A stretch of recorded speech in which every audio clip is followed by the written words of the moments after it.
Sizlərə günün suallarının izahını verəcəm. 13 avqust 2026. Deməli, birinci sualımızda yetkin fərdində mayalama prosesi gedir. Yəni, dişi bitkilər axtarmalıyıq və yaxud da iki cinsli bir evli bitkilər.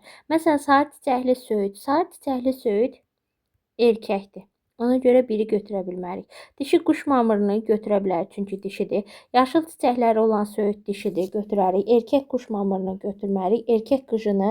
Erkək qıjının üzərində ümumiyyətlə nə dişi, nə erkək hüceyrələr əmələ gəlmir. Ümumiyyətlə orada mayalama prosesi getmir. Günəbaxanı götürə bilərik. Burada cavab 2, 3, 6 olacaqdır. B variantı. Keçək növbəti ikinci sualımıza. Burada deyir, yarpağın həmin hissəsində olan qapayıcı hüceyrələr, bütün dərci hüceyrələr neçə faizini təşkil edir? Ümumiyyətlə bizim üzüm yarpağının bir hissəsində şəffaf dərci hüceyrələri 800-dür, ağızcıqların sayı isə 100-dür. Əgər 100 dənə ağızcıq varsa, 200 ədəd qapayıcı hüceyrə var. Bizdən də soruşur ki, yarpağın həmin hissəsində olan qapayıcı hüceyrələr, bütün dərici hüceyrələr neçə faizini təşkil edir? Ümumiyyətlə, bütün dərici hüceyrəsi şəffaflardan, bir də ağızcıq hüceyrələrindən ibarətdir. Toplayanda burada 1000 ədəd hüceyrə var. 1000 biz üçün 100%dir. Burada 200 ədəd olan qapayıcı hüceyrələr isə x faizdir. Buradan da x-i tapası olsaq, məncə 20%-ni təşkil edər. Cavab Y variantı. Burada bir ədəd də situasiya yerləşdirmişəm 3 sualın əvəzinə.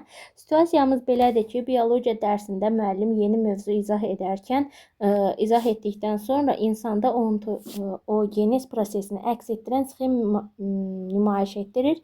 Mövzunun mənimsənilməsini yoxlamaq məqsədi ilə şagirdlərə sxemlə bağlı suallar verir.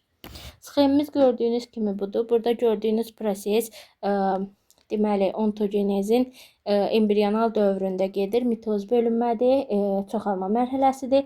Burada gördüyümüz mərhələ isə yetişmə zonasıdır. Bu isə doğulduqdan sonra olur. Bizdən istədiyi.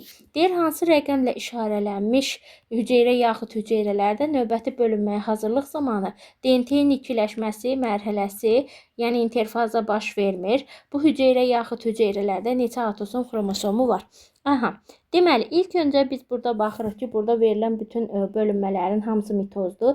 Mitoz bölünmə bir mərhələdən ibarətdir. Bir mitoz bölünmə arasından digər mitoz bölünmə arasında təbii ki, interfaza olur. Ona görə 3 və 5-dən heç birini götürmərik. Interfaza o zaman baş verməz ki, meyoz 2 ilə meyoz 1 arasında və burada da meyoz 1-dən əmələ gələn hüceyrəmiz 2-dir. Deməli, 2 nömrəli hüceyrədə interfaza prosesi getməz. Birinci üçün cavab verilən 2 nömrəli hüceyrə. Bir də bizdə deyir ki, bu hüceyrə yaxud hüceyrələrdə neçə atosom xromosomu olar? Yəni, həmin baxın bu hüceyrəni soruşur. Meyoz 1-də N2C düsturundan hesablanır. Bizdən isə atosom xromosomu istədiyinə görə N olur xromosom yığımı 23. Bunun 22 ədədi atosom, biri cinsiyyətdir. Bu da ikincinin cavabı. Deyir, hansı rəqəmlə işarələnmiş hüceyrə yaxud hüceyrələrdə göstərilən proseslərin gedişində ilk dəfə haploid xromosom dəstinə malik olur? Hansı rəqəmlə işarələnmiş hüceyrə və yaxud hüceyrələr insanda embrional dövrdə yaranır? Aha, embrional dövrdə yaranır deyirsə, ilk öncə bilməlisiniz ki, bu mərhələ, hansı ki, çoxalma mərhələsi embrional dövrdə baş verir. Ona görə 3 və 5-ci hüceyrələr embrional dövrdə baş verir. Bir də bizdə nə deyir? Əvvəl unutdum. Gedişi ilk dəfə haploid xromosom dəstinə malik olur. Burada gördüklərimizin hər biri 2N xromosom dəslidir və buradakı 2 hüceyrəsi ilk dəfə haploiddir. Yəni 1 ilə 4-də də haploid olur. Sadəcə olaraq 2 bunlardan əvvəl yarandığına görə ilk dəfə 2-də. Yəni birinci sualın cavabı 2 nömrəli sualdır. İkincinin cavabı isə 3 və 5 nömrəli olacaqdır.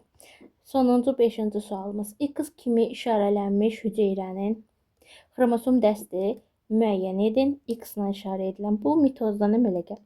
Mitozdan əmələ gəlibsə 2N-dir. 2N-dir, son xromosom dəsti 46-dır. və diploiddir daha doğrusu belə deyək. Bu hüceyrə somatik hüceyrə hesab edilə bilərmi? Cavabınızı əsaslandırın. Xeyr, edilə bilməz. Bu ilkin cinsiyyət hüceyrəsidir, çünki çoxalma mərhələsindədir. Bu da bizim günün suallarımızın izahı.